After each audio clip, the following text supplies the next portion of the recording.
اعوذ باللہ من الشیطان الرجیم بسم اللہ الرحمن الرحیم یا ایھا الذین آمنوا، اے وہ لوگو جو ایمان لائے ہو، کتب علیکم الصیام، تم پر روزہ رکھنا فرض کیا گیا ہے، کما کتب علی الذین من قبلکم، جس طرح ان سے پہلے لوگوں پر فرض کیا گیا تھا، لعلکم تتقون، تاکہ تم بچ سکو، مراد نافرمانی سے بچ سکو۔ ایمان والوں سے خطاب ہے، بھائی ایمان والوں کے لیے حکم ہے روزے کا۔ اب روزے سے جان چھڑانے والا اپنے ایمان کا جائزہ لے، استغفر اللہ، ایمان والوں سے خطاب۔ اچھا دیکھو، تم پر نیا کوئی حکم لاگو نہیں کیا جا رہا، تم سے پہلے بھی لوگوں پر روزہ فرض رہا، تسلی دی جا رہی ہے۔ اور یہود کے روزے کی کیفیت تو یہ تھی کہ رات کو سوئے اور روزہ شروع، کوئی سحری کا تصور نہیں ہوتا تھا۔ ہمیں تو سحری میں کہا گیا السحور برکہ، سحری میں برکت ہے، تو پہلے بھی لوگوں پر فرضیت رہی، تم پر بھی ہے۔ سیام، یہ صوم سے بنا، اور استاد محترم ڈاکٹر اسرار صاحب نے بھی بڑی پیاری وضاحت اس کی فرمائی، اور مفسرین نے بھی۔ عرب اپنے گھوڑوں کو بھوکا پیاسا رکھتے اور موسم کی مشقت جھیلنے کے لیے، ان کو اسٹیمنا اور اسٹرینتھ دینے کے لیے مشقتوں سے گزارتے، تربیت دیتے تھے۔ یہ بھوکا پیاسا رکھ کر اپنے گھوڑوں کو توانا رکھتے تاکہ جب جنگ کے میدان میں اتریں تو ڈٹے رہیں، کھڑے رہیں، اسٹیمنا ہونا چاہیے۔ اس کو عرب کہتے تھے صوم الفرس، میدان میں اترنا ہے، اسٹرینتھ ہونی چاہیے اور توانا ہونا چاہیے اور مضبوطی ہونی چاہیے۔ یہاں سے لفظ قرآن پاک نے سیام کا بھی استعمال کیا۔ اللہ ماہ رمضان میں روزوں سے گزار رہا ہے ہماری روحانی اسٹرینتھ ہمیں دینے کے لیے، ہمارے اندر تقوی کی کیفیت پیدا ہو، ہم حلال کو چھوڑ رہے ہیں روزے میں، ہم حرام کو چھوڑنے والے بن جائیں، ہم نفس پر قابو پانے والے بن جائیں، ہم مشقتوں کو جھیلنے والے بن جائیں۔ یہ ہے سیام، صوم سے سیام۔ کتب علیکم الصیام، تم پر روزہ رکھنا فرض کیا گیا ہے، کما کتب علی الذین من قبلکم، جس طرح تم سے پہلے لوگوں پر فرض کیا گیا تھا، لعلکم تتقون، تاکہ تم بچ سکو، مراد نافرمانی سے بچ سکو۔ حلال چھوڑتے ہو بھائی، حرام کو تو چھوڑنے والے بنو، اور حرام نہیں چھوٹ رہا، روزہ رکھا ہوا ہے، جھوٹ بھی، غیبت بھی، رشوت بھی، سود بھی، بے حیائی کی فلمیں، ڈرامے، ناچ گانے، سب کچھ بھی، یہ کون سا روزہ ہوا؟ نبی علیہ السلام نے فرمایا بخاری شریف کی حدیث میں، جس نے روزہ رکھ کر بھی جھوٹ بولنا اور جھوٹی بات پر عمل کرنا ترک نہ کیا، اس کو اللہ کو ایسے شخص کے بھوکا اور پیاسے رہنے کی کوئی حاجت نہیں۔ تو روزہ رکھ کر روزے کی حفاظت بھی کرنی۔ ابوالکلام آزاد مرحوم نے کہا، اگر صرف بھوکا رہنا، پیاسا رہنا، باقی سب کچھ چل رہا ہے، اگر صرف بھوکا رہنا، پیاسا رہنا ہی عبادت ہوتی تو سارے فقیر سب سے بڑے عبادت گزار ہوتے، سارے فقیر سب سے بڑے عبادت گزار ہوتے، بیچارے بھوکے رہتے ہیں، بڑا کم کھانے کو ملتا ہے۔ اور نہیں بھائی، صرف بھوک اور پیاس نہیں، اب یہ پورے زندگی کے معمولات کے اعتبار سے روزہ ہے، حلال کو چھوڑتے ہو، حرام کو چھوڑنے والے بنو۔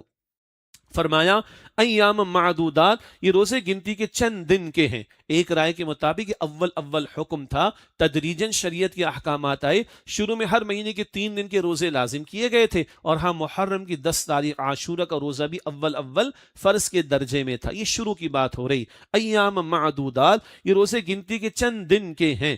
فمن کان منکم مریضا او علی سفر، پھر جو تم میں سے بیمار ہو یا سفر میں ہو، فعدۃ من ایام اخر، تو دوسرے دنوں میں گنتی پوری کر لے۔ ابھی گنجائش ایک اور بھی عطا ہو رہی ہے، لیکن مرض کا معاملہ ہے، سفر کا معاملہ ہے، تو شریعت رعایت دیتی ہے، گنجائش دیتی ہے۔ وعلی الذین یطیقونہ، اور جنہیں اس کی طاقت ہو اور مراد روزہ نہ رکھیں، فدیۃ طعام مسکین، وہ بدلے میں ایک مسکین کا کھانا دیں۔ البتہ یہ جو الفاظ ہے نا وَعَلَى الَّذِينَ يُطِيقُونَهُ، اس کے 2 ترجمے کیے گئے ہیں، اور دونوں ترجموں کے اعتبار سے 2 تشریحات کی گئی ہیں۔ نمبر 1 جو میں نے کیا، وَعَلَى الَّذِينَ يُطِيقُونَهُ، اور جنہیں اس کی طاقت ہو اور مراد پھر بھی روزہ نہ رکھیں، فِدْيَةٌ طَعَامُ مسکین، تو وہ بدلے میں ایک مسکین کا کھانا دے۔ شروع دور میں تھا، صحت مند ہو، روزہ نہیں رکھ رہے، چلو مسکین کو کھانا کھلا دو۔ ایک رائے تو یہ ہے، اور دوسری رائے کیا ہے؟ دوسرا ترجمہ نوٹ کر لیجئے گا، وَعَلَى الَّذِينَ يُطِيقُونَهُ، اور جنہیں اس کی طاقت نہ ہو، فِدْيَةٌ طَعَامُ مسکین، وہ بدلے میں ایک مسکین کا کھانا دے۔ جیسے اب بھی ہے کہ بیمار ایسا ہو گیا ایک شخص کہ کبھی بھی اب ریکوری ممکن نہیں ہو سکتی ہے، دائمی مریض جسے کہتے ہیں، یا شیخ فانی کہتے ہیں، انتہائی بوڑھا، اتنا بوڑھا یا بوڑھی ایک عورت ہو گئی، رکھ ہی نہیں سکتے، تو جو ہے پھر وہ فدیے کا معاملہ بنتا ہے۔ یہ اب بھی رعایت ہے۔ یہ دونوں ترجمے ہیں۔ کیا؟ نمبر 1 طاقت رکھتے ہیں مگر نہ رکھیں روزہ، یہ شروع دور کی بات، بدلے میں مسکین کا کھانا دیں فدیے کے طور پر۔ اور دوسرا ترجمہ، جو طاقت نہ رکھتے ہوں انہیں بدلے میں فدیہ دینا ہوگا، مسکین کو کھانا کھلانا ہوگا۔ یہ رعایت اب بھی ہے، لیکن کس کے لیے؟ ہمیشہ دائمی مریض ہو گیا ایک شخص، یا اتنا بوڑھا یا بوڑھی ایک عورت یا مرد ہو گئے ہیں کہ روزہ رکھنا ممکن نہیں، تو فدیہ دیا جائے گا۔ اور عام طور پر ایک فدیہ کیا ہے؟ ایک صدقہ فطر کی رقم کے برابر ایک روزے کا فدیہ ہے۔ بہرحال یہ اول دور کے حکم کے حوالے سے رائے ذہن میں رکھیے۔ آگے فرمایا فَمَن تَطَوَّعَ خَيْرًا فَهُوَ خَيْرٌ لَهُ، اور جو خوشی سے کوئی نیکی کرے تو وہ اس کے لیے بہتر ہے۔ آگے بتایا جا رہا ہے کیا بہتر ہے، وَأَن تَصُومُوا خَيْرٌ لَكُمْ إِن كُنتُمْ تَعْلَمُونَ، اور اگر تم روزہ رکھو تو یہی تمہارے لیے بہتر ہے اگر تم سمجھو۔ ابھی تو شروع کا دور تھا نا، ارے اگر طاقت ہے نہیں رکھ رہے تو فدیہ دے دو، لیکن بتایا جا رہا ہے روزہ ہی رکھو تو یہ تمہارے حق میں بہتر ہے۔ کیوں؟ آگے یہ آپشن ختم ہو جائے گا، یہ اختیار، یہ چوائس ختم ہو جائے گی، پھر تو روزہ رکھنا ہی پڑے گا، جو کہ اگلی آیت میں بات آ رہی ہے۔ شہر رمضان الذی انزل فیہ القرآن، رمضان کا مہینہ وہ ہے جس میں قرآن کریم نازل کیا گیا۔ ھدی للناس، یہ لوگوں کے لیے ہدایت ہے۔ سارے مہینے اللہ کے، مگر رمضان افضل کیوں ہے؟ اس میں قرآن پاک نازل ہوا۔ یہ مہینہ سجا ہے قرآن پاک کی وجہ سے، اور رمضان کا ویسے مفہوم ہے جلا دینے والا، مراد یہ وہ مہینہ جو بندے کے گناہوں کو جلا کر راکھ کر دیتا ہے، یہ وہ مہینہ جس میں بندوں کے گناہوں کو معاف کر دیا جاتا ہے۔ البتہ بندوں کو مستحق بننا ہے، اللہ ہم سب کی مغفرت فرما دے، ہمارے گناہوں کو اللہ تعالیٰ مٹا دے اور ہماری نیکیوں کو اللہ تعالیٰ بڑھا دے۔ شہر رمضان الذی انزل فیہ القرآن، رمضان کا مہینہ وہ ہے جس میں قرآن حکیم نازل کیا گیا۔ افضل کیوں ہوا یہ مہینہ؟ نزول قرآن کی وجہ سے۔ کیا ہے قرآن؟ کیا ہے قرآن کا تعارف؟ ھدی للناس، یہ لوگوں کے لیے ہدایت ہے، سارے انسانوں کے لیے ہدایت ہے سب کے لیے پوٹینشلی ملے گی۔ کن کو؟ ھدی للمتقین، جن میں تقوی ہوگا۔ بارش برستی ہے، جو چاہے پانی سے فائدہ اٹھا لے، بارش کا پانی جمع کر لے، آج ہم ڈیم بنا لیں جمع ہو جائے گا بھائی، لیکن جو برتن کو الٹا کر دے اور ڈیم بنانے کے لیے تیار نہ ہو تو بارش تو برسے گی، فائدہ نہیں ہوگا اس کا۔ قرآن کی بارش برس رہی ہے، ہدایت کا سامان اللہ نے کر دیا، جو چاہے لے لے، مگر جو دل پر تالا لگا دے گا، تلا بتڑا پیدا نہیں کرے گا، اس کو ہدایت نہیں ملے گی۔ ھدی للناس، یہ سارے انسانوں کے لیے ہدایت ہے۔ وبینات من الہدی والفرقان، اور اس میں ہدایت اور حق اور باطل میں فرق کرنے والے روشن دلائل ہیں۔ یہ قرآن پاک کی صفات، اس میں ہدایت ہے، اس میں حق و باطل میں فرق کر دینے والے روشن دلائل ہیں، یہ فرقان ہے۔